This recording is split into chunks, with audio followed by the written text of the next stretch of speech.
Les vraies voix Sud Radio, 17h-20h, Philippe David. Retour des vraies voix avec Philippe Bilger, Françoise Degois et Philippe Deveul. Pour la première fois, s'il vous plaît, depuis 4 ans, un sondage sur la présidentielle ne donne pas un second tour Macron-Le Pen, puisqu'un sondage Harris Interactive pour Challenge publié aujourd'hui nous annonce un second tour Macron-Zemmour. Un résultat anticipé dès hier soir par Jérôme Jaffré dans les colonnes du Figaro, puisque le directeur du Centre d'études et de connaissances sur l'opinion publique, chercheur associé au CEVIPOF, il s'est déclaré, je cite, « Il y a désormais une incertitude sur l'affiche du second tour de la présidentielle. Y a-t-il désormais une incertitude pour le second tour ? C'est notre premier débat dans les vraies voix. Et pour le moment, vous êtes 79,2% à dire oui sur Twitter. Avec nous, Benjamin Morel, docteur en sciences politiques à l'École normale supérieure. Bonsoir. Bonsoir. Bienvenue sur Sud Radio. On est à pile 6 mois, dupe de la présidentielle. Et ce sondage montre que, franchement, rien n'est joué. Comme on dit au casino, faites vos jeux. Oui, absolument, rien n'est joué. Alors pour le coup, rien n'est jamais joué. C'est-à-dire que quand vous prenez les sondages 1 an avant ou 6 mois avant, vous voyez que généralement les résultats annoncés, et notamment les affiches de second tour, ne se réalisent qu'assez rarement, voire quasiment jamais. Donc il faut de toute façon être prudent. Et là, vous avez, si on en croit les dernières enquêtes, alors toutes les enquêtes ne donnent pas Éric Zemmour au second tour. Il y en a une autre élab aujourd'hui qui donne encore Marine Le Pen, mais on a quand même un seuil de qualification qui, dans tous les cas, apparaît très très bas, apparaît à 15-16%. Et vous pouvez avoir beaucoup de candidats qui peuvent atteindre ce seuil de qualification. Marine Le Pen, Éric Zemmour, une candidature Mélenchon qui est d'un coup un peu plus dynamique. Vous pouvez avoir une candidature de droite, vous pouvez avoir beaucoup de surprises. Et donc, ce faisant, aujourd'hui, rien n'est joué pour le premier tour et rien n'est non plus joué pour le second. Philippe Bilger. J'ai beaucoup de respect pour l'esprit élevé qu'est Jérôme Jaffré, mais tout de même, je suis tout de même surpris par le fait qu'on attende quasiment la fin d'un combat douteux pour dire que sa conclusion sera incertaine. Françoise le disait tout à l'heure, elle partageait largement l'avis de Jérôme Jaffré, et au fond, ça n'est pas une nouvelle. Il est intéressant tout de même de voir que, d'abord, comme on le dit sur Sud Radio depuis plusieurs jours, cette campagne sera sans doute violente, mais sera très très passionnante, parce que pour une fois, il semble que les favoris institutionnels n'auront pas forcément droit de citer. Deuxième élément, je voudrais être prudent tout de même, il est important de ne pas se décider avant que tout le monde soit officiellement candidat. Lorsque Éric Zemmour cessera de se lever confortablement dans cette posture ambiguë de lecteur ou d'électeur, eh bien je pense qu'il aura plus de difficultés à gagner sur le plan des sondages.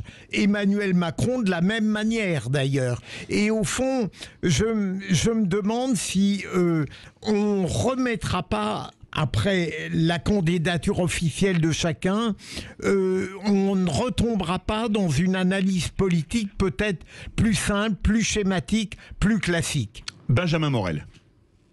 Oui, alors pour l'instant, encore une fois, il est extrêmement difficile de dire si on va avoir des évolutions. Ce qui est certain à ce stade, c'est que quand vous prenez la candidature Zemmour, vous voyez que vous avez une synthèse électorale qui est une synthèse électorale assez solide, on va dire, du point de vue des valeurs et du point de vue du centre électoral, du centre, je dirais, de gravité d'une partie d'électorat de droite. Grosso modo, c'est l'électorat Fillon le plus à droite et l'électorat de Jean-Marie Le Pen, le premier électorat Le Pen qu'aujourd'hui concentre Éric Zemmour. Et ça, pour le coup, c'est une base électorale qui est solide, mais qui ne tient pas compte, et c'est la principale faiblesse qui est la sienne, et la principale facteur d'incertitude à ce stade-là, qui ne tient pas compte d'une arrivée dans le jeu de l'électorat populaire. Quand vous prenez les enquêtes aujourd'hui, elles sont faites sur ceux qui sont le plus certains d'aller voter. Ce qui exclut toute une partie de l'électorat populaire, qui est plutôt un électorat qu'on retrouve chez Jean-Luc Mélenchon et chez Marine Le Pen. C'est l'électorat que Éric Zemmour n'arrive pas à lui prendre. Et donc, on peut avoir des dynamiques de campagne qui s'inversent profondément le jour où cet électorat décidera d'aller voter, et on peut penser qu'on n'aura pas un taux d'abstention de 50% comme aujourd'hui aux européennes, etc. Absolument. Voilà. Mais là, pour les présidentielles, c'est quelque chose qui joue. Et puis, un deuxième élément quand même qu'il faut avoir en tête et là, je suis profondément d'accord avec Philippe Bilger, c'est que tout le monde n'aura pas ni les 500 signatures, ni les finances qui suivront derrière. Et ces deux critères risquent de simplifier le paysage politique d'ici quelques semaines ou quelques mois. Françoise Degois. Alors, moi, Benjamin Morel, bonjour. D'abord, et deux réflexions. La première, première, c'est vrai que je suis assez fier. Jérôme Jaffray, j'aime les gens qui arrivent après la bataille. En avril, à cette antenne, lors d'un édito, j'expliquais pourquoi cette affiche n'aurait pas lieu. Donc je pense que l'affiche Le Pen-Macron... C'est moi qui vous l'avais soufflé. Hein. Non, pas du tout. Macron-Le Pen, avec des façons un argumentaire très simple, hein, par rapport au passé. Si vous voulez comprendre ce qui va arriver, vous regardez bien le passé, les mécaniques politiques, quelle que soit la situation, et l'écosystème restent quand même les mêmes.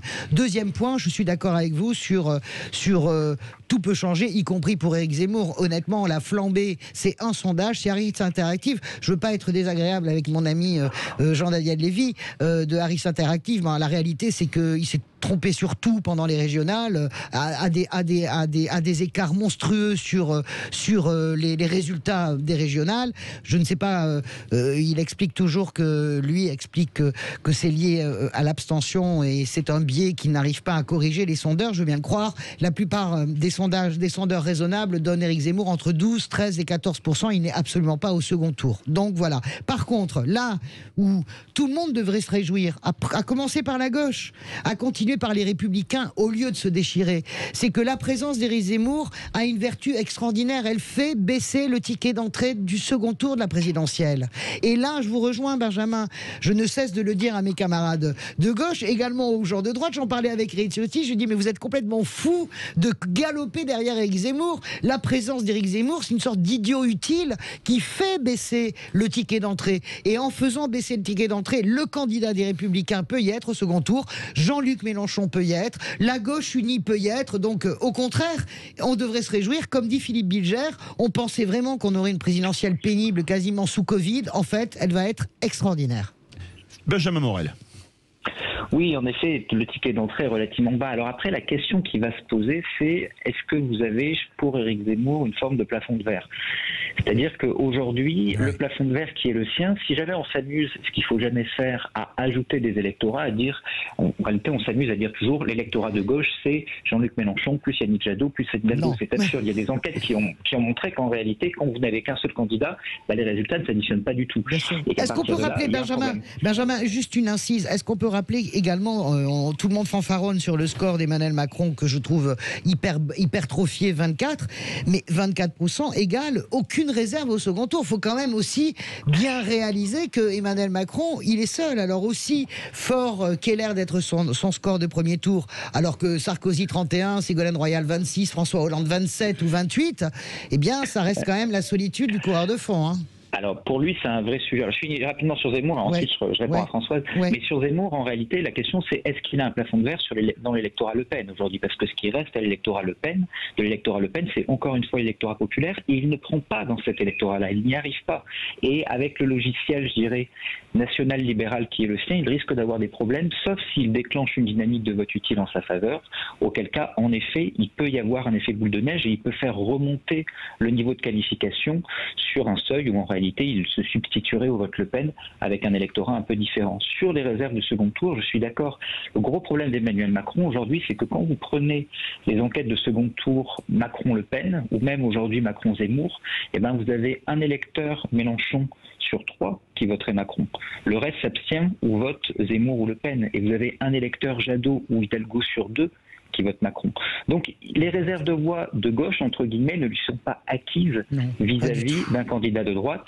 Et ça, c'est un vrai problème pour lui, parce que du coup, eh ben, il ne peut pas se permettre de faire une campagne uniquement en vue de l'électorat de droite. Il a besoin de ménager son électorat de gauche. Et cet électorat de gauche, aujourd'hui, il en récupère une partie qui était de celui qui était le sien en 2017, mais il arrive difficilement à récupérer au-delà. Philippe Deveul, et après on part au 0826 300 300. Oui, alors je vous vois, vous êtes tous un peu émoustillés, un peu nerveux de commenter ces nouveaux sondages. Moi, ce qui me réjouit, c'est que j'étais un peu désespéré qu'on m'impose le haricot de lentilles et les endives au jambon comme menu unique pour les présidentielles. Donc on diversifie le menu. Je suis d'accord, il faut qu'on diversifie la carte. Voilà. Maintenant, il y a une chose qu'il faut voir, c'est bien les sondages. Les sondages sont les sondages. Il faut garder c'est pas pareil. Attendez. Ne violez pas ma pensée, je vous prie, Françoise. Ne me sautez. Vous êtes un peu comme une cougar. Ça ne nous regarde pas. C'est excellent, c'est drôle. La cougar de la politique, c'est vachement sympa. Normalement, une cougar, ça s'adresse à quelqu'un de plus jeune. Philippe, je ne sais pas, il y a peut-être.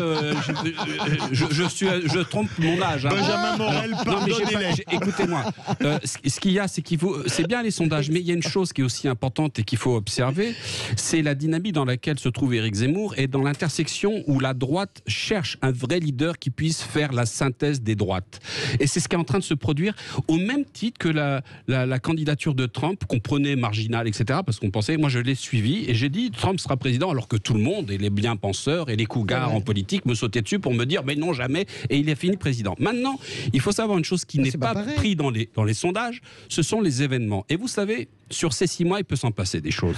Et je crois que l'événement peut commander et encore bouleverser la chose. Benjamin Morel. À quoi vous pensez ? L'événement, vous savez, j'ai écrit un article. Alors moi, j'ai écé un article sur le.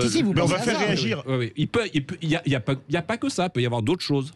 Alors, on va faire réagir Benjamin Morel. Benjamin Morel, pour répondre à Philippe Deveul, je vais ajouter mon grain de sel. On avait Olivier Piton, qui a été député suppléant des Français de l'étranger, qui vit à Washington, qui a écrit un livre sur Kamala Harris, et qui nous disait l'autre jour que quand il voyait Zemmour, il voyait Trump il y a 6 ans aux États-Unis sur la manière de mener campagne. Est-ce que vous êtes d'accord? Il avait un parti, je rappelle. Il avait les Républicains. Mais sur la manière de communiquer. Est-ce que vous voyez un parallèle pour répondre à ma question et évidemment à celle de Philippe Deveul? Et on part au 0826 300 300. Alors sur l'événement, oui, c'est évident qu'il peut y avoir des événements. D'ailleurs, les dernières campagnes, souvenez-vous de l'affaire DSK, souvenez-vous de l'affaire Fillon, et qui sont parcellés d'événements, et c'est ce qui fait également dire que c'est pas joué. Sur Trump, c'est quand même un peu différent, c'est-à-dire que, en effet, ça a été dit, mais Trump avait un parti, et sa vraie force, en effet, c'était de s'appuyer sur le parti républicain, qui est à la fois un ancrage et surtout des finances. Et les finances du parti républicain, ça permet de lancer une campagne, etc. Donc même s'il fait campagne au début contre le parti, il s'appuie ensuite sur le parti pour gagner. Après, vous avez chez Éric Zemmour, et là pour le coup, il y a un point commun avec l'électorat trumpien. Grosso modo, l'électorat trumpien, l'électorat républicain aux États-Unis, considère qu'il y a un manque de cohérence dans les politiques de son camp, et qu'il y a une forme de désaction entre d'un côté la position de l'électorat et la position de leur candidat. Or, c'est un peu ce qui arrive aujourd'hui à la droite, c'est-à-dire que quand vous avez un Xavier Bertrand et une Valérie Pécresse qui ont quitté le parti parce que Laurent Wauquiez apparaissait trop à droite et qui aujourd'hui rentrent dans une forme de course à l'échalote pour arriver à récupérer cet électorat qui est beaucoup plus à droite qu'eux-mêmes, vous avez un manque de crédibilité qui est ressenti par cet électorat. Quand Marine Le Pen tente de s'adresser à cet électorat après avoir essayé de trianguler au centre depuis 2017 pour aller chercher un nouvel électorat au sein de LR, eh bien vous avez également un manque de crédibilité pour cet électorat. La vraie force d'Éric Zemmour, c'est que d'une certaine façon, vous avez une forme de cohérence, et pour un électorat qui aujourd'hui a du mal à croire en la politique, pour un électorat qui se sent relativement marginalisé, abandonné, eh bien cette force de cohérence qu'avait également Trump, cette sorte, je dirais, de charisme, d'honnêteté brute, c'est quelque chose qui, dans une période de crise politique profonde, peut justement aller mobiliser et les abstentionnistes et les électeurs. On part au 0826 300 300, direction le Lot-et-Garonne. Bonsoir Paul. Bonsoir Philippe, bonsoir aux 2 autres Philippe, bonsoir Françoise et bonsoir Benjamin. Bonsoir. Moi je veux dire que Zemmour, il profite du vide actuel parce que on n'a pas des personnages politiques qui donnent envie. C'est surtout des votes par défaut. On voit, moi je suis adhérent à LR, je suis adhérent à LR et supporter du FUA. Vous imaginez ma détresse aujourd'hui. Ce qu'on voit aujourd'hui, en fait, c'est que Zemmour, il profite du vide des autres. Marine Le Pen, le problème, c'est que son débat du 2e tour de l'autre fois, on a bien senti qu'elle ne voulait pas être présidente. Et ça a découragé beaucoup de gens. On l'a vu au régional, on l'a vu au départemental, tout ça, ça cartonne pas, le RN. Et la droite qui n'arrive pas à sortir un candidat charismatique qui devrait porter les valeurs de droite. La gauche, avec Hidalgo, ça rame. Donc aujourd'hui, Zemmour, il a un boulevard. Et ce qui est dérangeant dans la campagne politique actuelle, c'est qu'on ne parle absolument pas du bilan de Macron. Le quinquennat du sortant, on devrait un peu l'analyser, voir d'où il est parti, voir où il a amené la France. Et aujourd'hui, c'est pour ça que Macron, il a 24%, il a son socle. En fait, si on analysait vraiment ce qu'il a fait, je pense quand même qu'il y aurait des débats qui prouveraient peut-être qu'il n'a pas fait que des bonnes choses. Il a fait des bonnes choses, certainement, mais il n'a pas fait que des bonnes choses. Aujourd'hui, on n'a pas de débat politique. Alors justement, merci beaucoup Paul du Lot-et-Garonne. Benjamin Morel, est-ce que ce que dit Paul, qui dit « moi je suis adhérent LR », c'est pas un peu le symptôme de ce qu'a dit Nicolas Sarkozy, je crois que c'était le 28 septembre dernier. Éric Zemmour n'est pas la cause du vide, il en est le symptôme. il en est en effet en partie le symptôme. Hein. C'est ce qu'on disait tout à l'heure, à la fois sur une forme de désindexation des candidatures de droite aujourd'hui par rapport au centre de l'électorat. Il faut voir que dans les périodes de crise, il ne s'est pas rien passé pendant la Covid. En période de crise, vous avez les intentions de vote qui sont gelées parce que les gens ne se politisent pas, mais en revanche, leurs valeurs évoluent.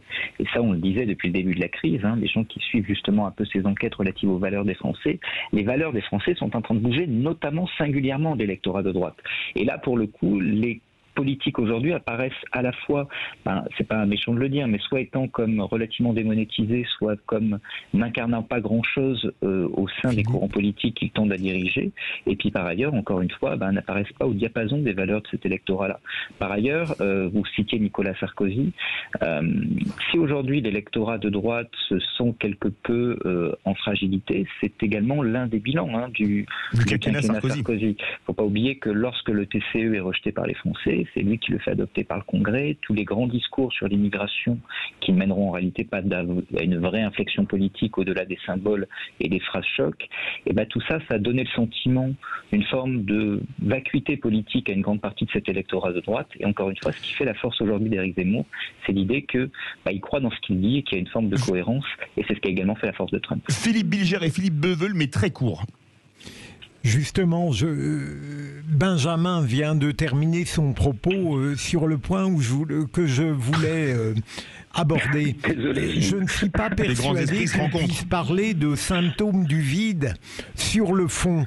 Il faut être clair, les programmes proposés par les autres ne sont pas médiocres au point qu'on puisse les qualifier de vides.